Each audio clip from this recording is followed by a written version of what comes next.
Paalaala sa mga kapwa ko, overseas Filipino workers.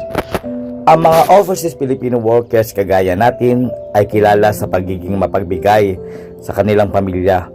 Ngunit mahalagang manawaan na hindi dapat palaging bigay ng bigay ang isang OFW. Dapat may hangganan din ang ating mga kakayahan at sakripisyo. Una, pinaghihirapan natin ang bawat perang ipinapadala natin. Madalas tayong malayo sa pamilya, nagtitiis sa hirap ng trabaho at minsan ay nakakaranas ng lungkot at pagod sa ibang bansa.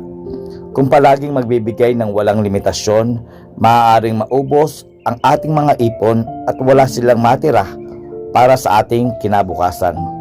Ikalawa, kapag nasanay ang ating mga pamilya na palaging tumatanggap, maaaring mawalan sila ng motibasyon na magsumikap o maghanap ng sariling paraan para sa kanilang pagkita. Mas makabubuti kung matuto silang magtipid.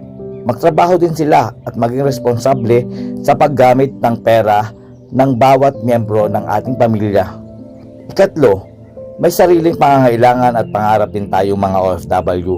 Kailangan din nating mag-ipon para sa ating mga kalusugan, retirement o negosyo kapag tayo ay nag-isip na mag-for good sa ating bansang Pilipinas.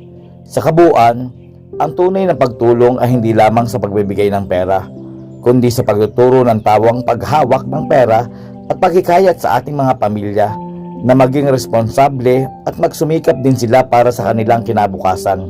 Sa ganitong paraan, magiging mas matatag ang ating buong pamilya na hindi lamang umaasa sa mga kagaya nating OFW. Dahil ang buhay natin ay maiksi lamang.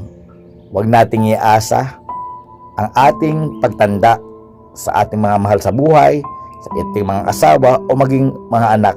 Kasi kapag hindi natupad, mas lalong masakit.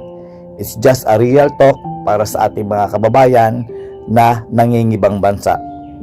Gamitin natin ang ating kalakasan, magsumikap, mag-ipon para sa ating pagtanda. God